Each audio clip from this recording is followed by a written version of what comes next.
Hello everyone, study with পুনির চ্যানেলে তোমাদের সবাইকে ওয়েলকাম। তো আজকে আমি তোমাদের সঙ্গে ক্লাস ষষ্ঠ শ্রেণীর আমাদের বিজ্ঞান পার্ট 1 বইয়ের আমি লেসন নাম্বার 5 ইংলিশে হলো যে অবজেক্ট অ্যারাউন্ড আস, আর বেঙ্গলিতে হলো যে আমাদের চারপাশে বস্তুসমূহ। ঠিক আছে, তাহলে এই চ্যাপ্টারের আমি অল ক্রিয়াকলাপ কিন্তু বাংলা এবং ইংলিশে দুটোটাই আমি কিন্তু দিয়ে দেব।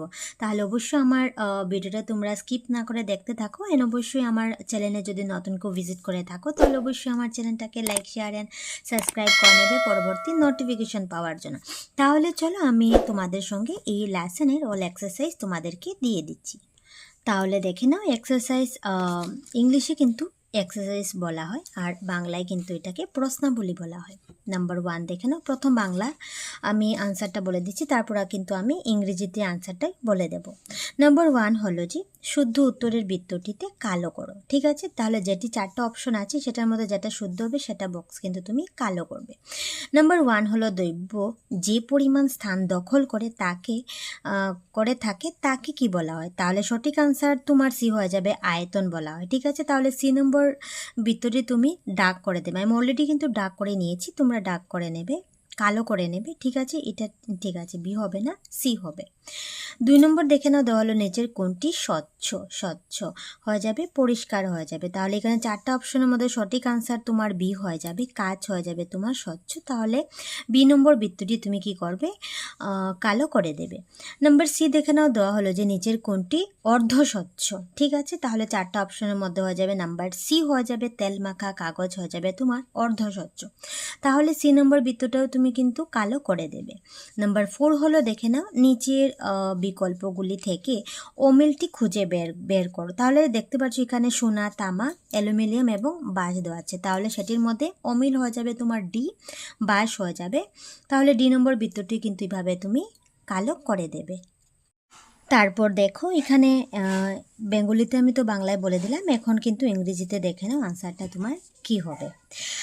নাম্বার 1 হলো dark the circle of the correct answer, যেটা তোমার অপশন নাম্বার তোমার কি হবে, কারেক্ট হবে। তুমি এই বক্সটাতে কিন্তু ডার্ক করে দেবে। ঠিক আছে, নাম্বার 1 হলো the space occupies by material is called হয়ে যাবে তোমার ভলিউম।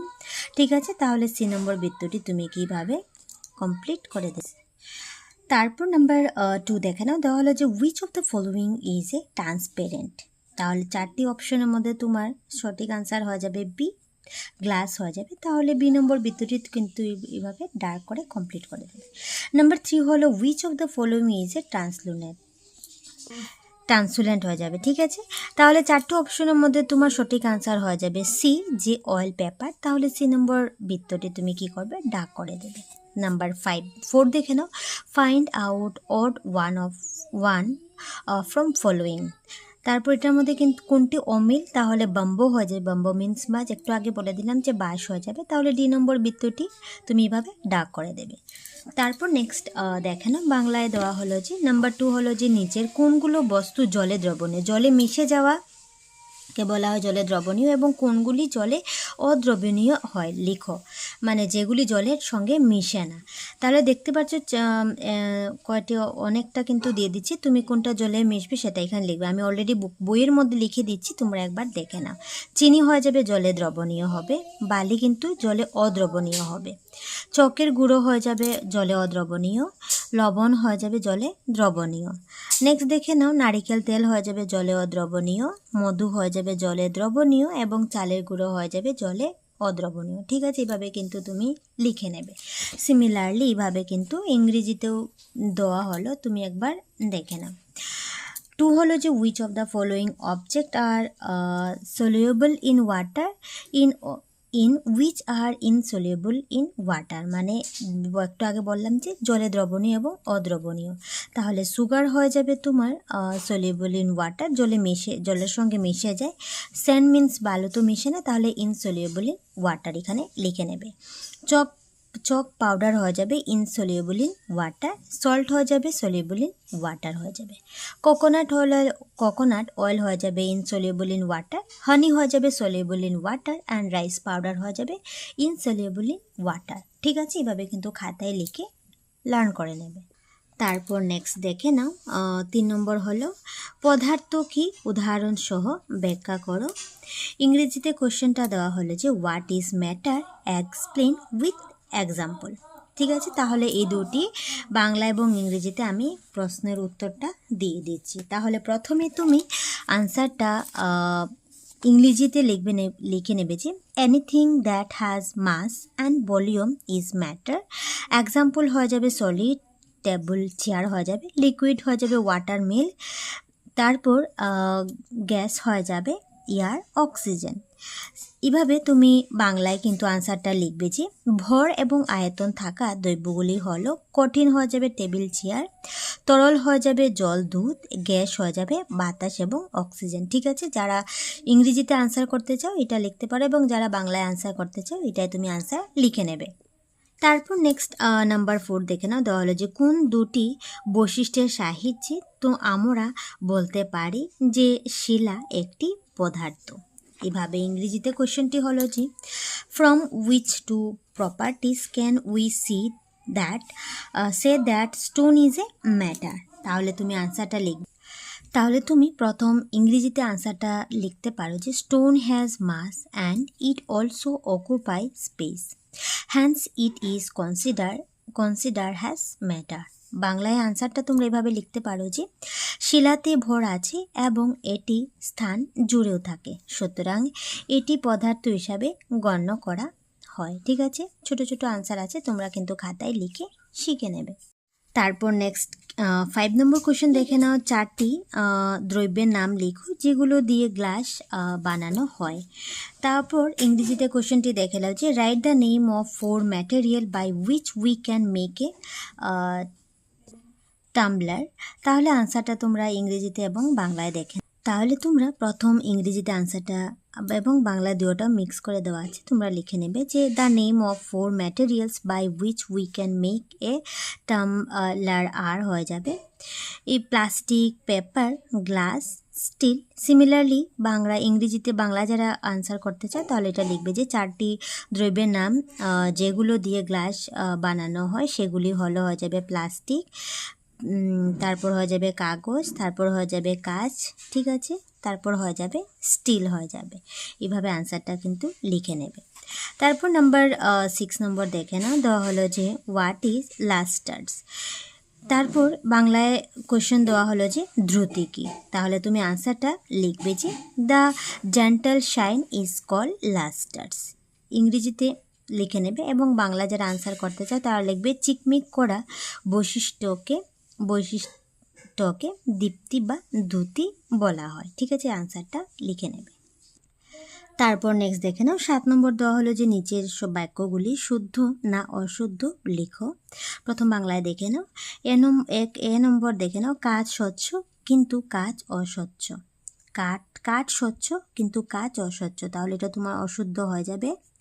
কাঠের গুঁড়া জলে দ্রবীভূত হয়, তাহলে এটাও তুমি অশুদ্ধ লিখে নেবে। ঠিক আছে, জলে দ্রবীভূত হয় না এগুলা, তাহলে কিন্তু ভয় বলছে তার জন্য অশুদ্ধ লিখে নেবে।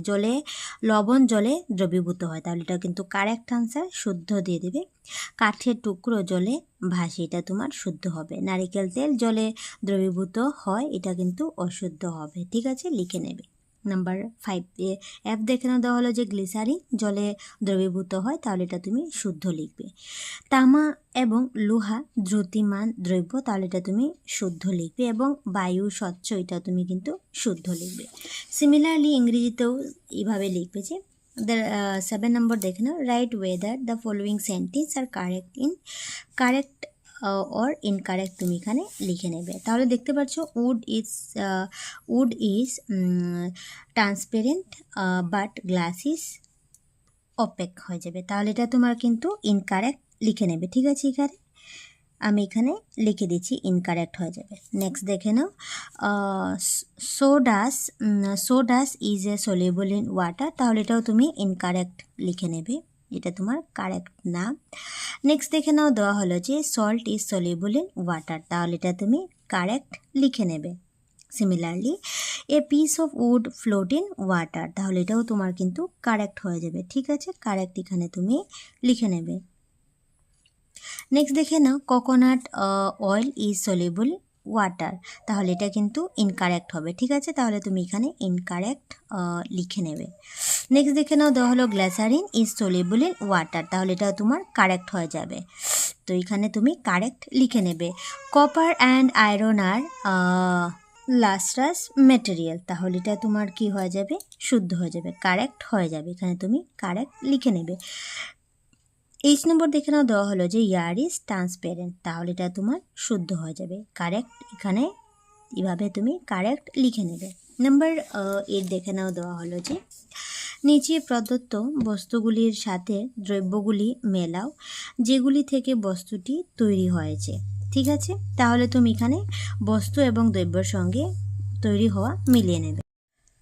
তাহলে তুমি মেলাবে যে নোট বইয়ের সঙ্গে মেলাবে তুমি পেপার হয়ে যাবে। পেপার মিন্স কাগজ বলা হয়, এটার সঙ্গে কিন্তু মিলিয়ে নেবে।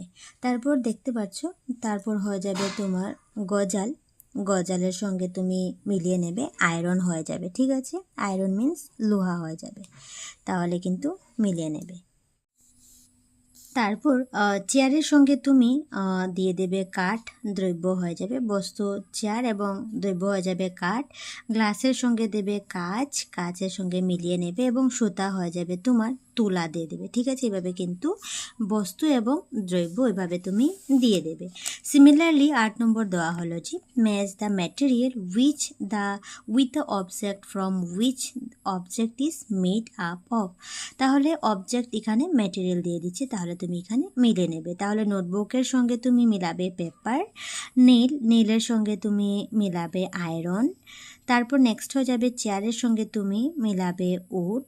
তারপর গ্লাসের সঙ্গে মিলাবে তুমি গ্লাস। ঠিক আছে, এবং থ্রেডের সঙ্গে তুমি মিলাবে কটন মিলাবে। ঠিক আছে, এভাবে কিন্তু মিলিয়ে নেবে। তারপর নেক্সট দেখে নাও, 9 নম্বর দেওয়া হলো যে প্লাস্টিক দিয়ে তৈরি 5টি বস্তুর নাম লেখো। ইংরেজিতে কোশ্চেনটি হলো যে name 5 objects that are made up of plastic. তাহলে তুমি আনসারটা প্রথম ইংরেজিতে লিখতে পারো যে টাম্বলার হয়ে যাবে, মানে টাম্বলার হয়ে যাবে গ্লাস। তারপর হয়ে যাবে টেবিল, হয়ে যাবে ইংরেজিতেও টেবিল বলে, বাংলায় টেবিল লিখবে। বটল মানে বোতল। চেয়ার হয়ে যাবে এবং টয়েস হয়ে যাবে খেলনা। ঠিক আছে, তাহলে তুমি ইংরেজিতে এবং বাংলায় দুইটি আনসার দেওয়া আছে, তোমরা এখান থেকে লিখে নেবে। প্লাস্টিক দিয়ে তৈরি 5টি বস্তুর নাম লেখো। ঠিক আছে, এইভাবে কিন্তু আনসারটা কমপ্লিট করে নেবে। নেক্সট 10 নম্বর দেখে নাও, দেওয়া হলো যে শূন্যস্থান পূর্ণ করো।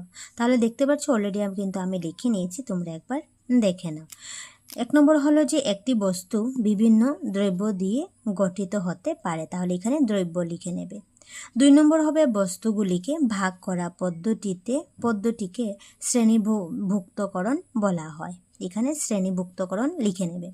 3 নম্বর হবে একটি বস্তুতে থাকা পদার্থের পরিমাণ হলো বস্তুটির ভর হয়ে যাবে। ঠিক আছে, নেক্সট দেখে নাও 4 নম্বর হলো একটি বস্তু যে পরিমাণ স্থান দখল করে তা হলো বস্তুটির আয়তন, তুমি এখানে আয়তন লিখে নেবে। সিমিলারলি ইংরেজিতে দেওয়া হলো যে fill in the blank number 1 হলো the same object can be made of different materials. Number 2 হবে the method of arranging of object into group is call classification, তুমি এখানে ক্লাসিফিকেশন লিখবে। নাম্বার 3 হলো the amount of matter present in an object is the mass of the object, তুমি এখানে মাস লিখে নেবে। নেক্সট হয়ে যাবে নাম্বার 4 হয়ে যাবে the space occupies by an object is volume, তো আমি এখানে ভলিউম লিখে নেবে। নেক্সট 11 নম্বর কোয়েশ্চেন হলো যে বস্তু বা দ্রব্যের ধর্মের ভিত্তিতে মেলাও। মনে রাখবে কিছু বস্তু বা দ্রব্যের একাধিক বৈশিষ্ট্য থাকতে পারে, তাহলে এখানে বস্তু বা পদার্থ দিয়ে দিচ্ছি, এখানে বৈশিষ্ট্য দিয়ে দিচ্ছি, তাহলে তুমি কিন্তু মিলাবে। তাহলে প্রথম দেখে নেওয়া দেওয়া হলো যে স্টিল প্লেট মিলাবে তুমি যে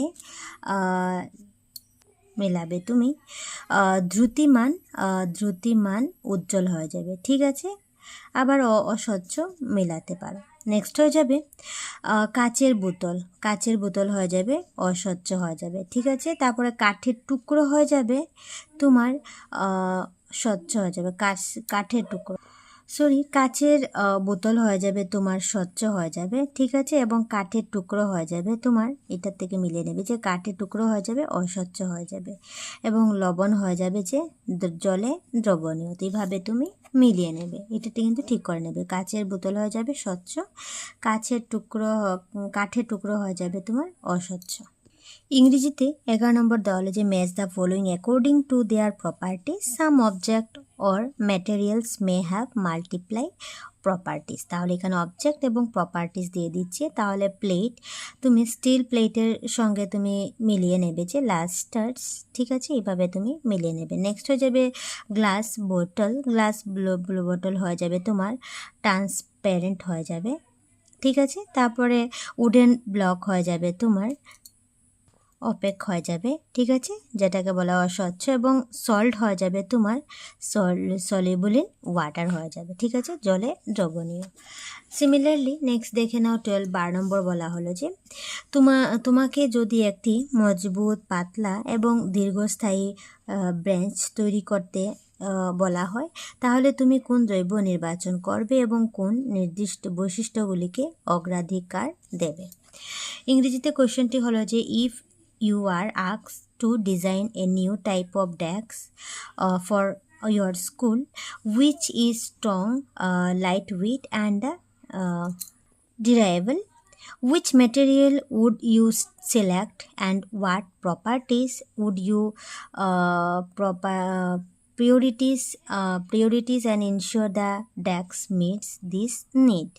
তাহলে প্রথম ইংরেজিতে এবং বাংলা আনসারটা তোমরা এভাবে লিখতে পারো যে দেওয়া হলো যে I would select plastic has if is easy to lift or to take from one place to another.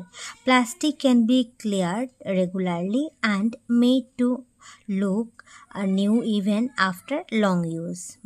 বাংলায় তোমরা আনসারটা এভাবে লিখবে যে আমি প্লাস্টিককে নির্বাচন করব কারণ এটিকে এক স্থান থেকে অপর স্থানে সহজে উঠিয়ে নিয়ে যাওয়া যায়। প্লাস্টিককে প্রতিদিন পর্যন্ত নতুন রাখা যায়। তারপর 13 নম্বর কোশ্চেন দেওয়া হলো যে কয়টি দ্রব্য যেমন বালি, লবণ, লেবুর রস নাও। এখন একটি গ্লাসে জল নিয়ে একটু করে মিশিয়ে দেখো কোন বস্তুগুলি জলে দ্রবীভূত হয়। একটি তালিকা তৈরি করে লিপিবদ্ধ করো। তারপর ইংরেজিতে কোশ্চেনটি হলো যে collect the different substance like sand, salt, lemon juice, shampoo, mix one by one in a glass of water and observe which material is soluble and which is not. Record your observations in a tumbler from। ঠিক আছে, তাহলে আনসারটা তোমরা দেখে নাও। ইংরেজিতে প্রথম দেখে নাও, তারপরে ইংরেজিতে এবং বাংলায় একসঙ্গে দেওয়া হলো। তাহলে 1 নম্বর দিয়ে লিখবে স্যান্ড হয়ে যাবে ইংরেজিতে বালি, ইনসলিউবল ইন ওয়াটার, জলে দ্রবীভূত।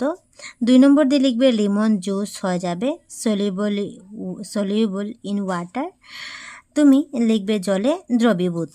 ঠিক আছে, দেখতে পাচ্ছ এক্সাম্পলও দিয়ে দিচ্ছি এভাবে, লেমন জুস প্লাস ওয়াটার একসঙ্গে মিশে কিন্তু ওয়াটার প্লাস লেমন জুস হয়ে গেছে। ঠিক আছে, নাম্বার 3 দেখে নাও শ্যাম্পু হয়ে যাবে সলিউবল ইন ওয়াটার, তুমি লিখবে জলে দ্রবীভূত। ঠিক আছে, দেখতে পাচ্ছ শ্যাম্পু সঙ্গে ওয়াটার মিক্সড করা হয়েছে, তারপর শ্যাম্পু প্লাস ওয়াটার হয়ে গেছে। তারপর বাংলায় দেওয়া হলো যে কোয়েশ্চেন 14 নম্বর, যে এখানে দেখতে পাচ্ছ 1 কিলোগ্রাম তুলা আছে, 2 কিলোগ্রাম বাটখারা বা ওজন আছে। ঠিক আছে, এখানে ওজনের মাপার জন্য 2 কেজি পাথর আছে। তাহলে দেখতে পাচ্ছ এখানে তুমি উপরে চিত্রটিতে তুলনা যন্ত্র সঠিক স্থানে বসে অঙ্কন করো। তাহলে তুমি এখানে 1 কিলোগ্রাম তুলা এখানে বসে, দেখতে পাচ্ছ উপরে যে 1 কিলোগ্রাম তুলা এখানে বসে অঙ্কন করবে এবং 2 কিলোগ্রাম বাটখারা বা ওজন তুমি এখানে রেখে দেবে। ঠিক আছে, এভাবে কিন্তু ছবিটা এঁকে নেবে। তারপর এই লেসনের আমি এক্সট্রা 5টা কোয়েশ্চেন দিয়ে দিচ্ছি, সেটা তোমরা কিন্তু খাতায় লিখে শিখতে পারো। তাহলে দেখে নাও 1 নম্বর কোয়েশ্চেন হলো যে এখানে শর্ট কোয়েশ্চেন আছে যে হোয়াট ইজ ম্যাটেরিয়াল, বাংলায় হলো দ্রব্য কি। প্রথম তুমি ইংরেজিতে লিখবে যে any substance that is use to create an object is refer to as materials. বাংলায় আনসার লিখতে পারো যে কোনো পদার্থ যা একটি বস্তু তৈরি করতে ব্যবহৃত হয় সেটি হলো দ্রব্য। ঠিক আছে, এভাবে কিন্তু আনসারটা লিখ। 2 নম্বর দেখে না হোয়াট ইজ লাস্ট্রাস ম্যাটেরিয়ালস, দীপ্তিমান দ্রব্য কি। তাহলে আনসার বলবে যে materials that typically have shiny surface are said to have a lustrous appearance. Example হবে iron, copper, zinc, aluminium, gold etc. বাংলায় তুমি আনসার লিখতে পারো যেসব দ্রব্য দীপ্তি থাকে সেগুলোকে দীপ্তিমান দ্রব্য বলে, যেমন লোহা, তামা, জিঙ্ক, অ্যালুমিনিয়াম, সোনা ইত্যাদি। 3 নম্বর দেখে নাও কোশ্চেন হলো যে what is non lustrous material, দীপ্তিহীন দ্রব্য কি। তাহলে আনসার হবে this material are those that do not have a shiny surface. Example হয়ে যাবে paper, wood, rubber, jute etc. এই বাংলায় হলো যে দ্রব্যগুলো উজ্জ্বলতা থাকে না সেগুলি হলো দীপ্তিহীন। ঠিক আছে, যেমন কাগজ, কাঠ, রবার, পাট ইত্যাদি। নেক্সট দেখে নাও 4 নম্বর কোশ্চেন হলো যে হোয়াট ইজ ট্রান্সপারেন্ট ম্যাটেরিয়ালস, স্বচ্ছ দ্রব্য। আনসার হবে the material through which thing can be seen clearly are called transparent. Example হয়ে যাবে গ্লাস, ওয়াটার, এয়ার ইটিসি। বাংলায় তোমরা আনসারটা লিখতে পারো যে দ্রব্য মধ্য দিয়ে পরিষ্কারভাবে দেখা যায় সেগুলিকে স্বচ্ছ দ্রব্য বলে, যেমন কাঁচ, জল, বাতাস ইত্যাদি। নেক্সট 5 নম্বর কোশ্চেন দেখে না দেওয়া হলো যে হোয়াট ইজ ট্রান্সলুসেন্ট ম্যাটেরিয়াল, ঈষৎ স্বচ্ছ দ্রব্য কি। তাহলে আনসার হবে the material through which object can be seen but not clearly are known as translucent material. Example হয়ে যাবে অয়েল, পেপার, তারপর হয়ে যাবে ফ্রস্টেড গ্লাস ইটিসি। বা বাংলায় তুমি আনসারটা লিখতে পারো যে সকল দ্রব্যর মধ্য দিয়ে স্পষ্টভাবে দেখা যায় না সেগুলোকে স্বচ্ছ দ্রব্য বলে, যেমন তেল মাখা কাগজ, তারপরে ফ্রস্টেড গ্লাস ইত্যাদি। ঠিক আছে, তাহলে এই চ্যাপ্টারের ভিডিওটা আমি এখানেই শেষ করলাম। ভিডিওটা কেমন লাগলো অবশ্যই কমেন্টে জানাবে। তাহলে টাটা।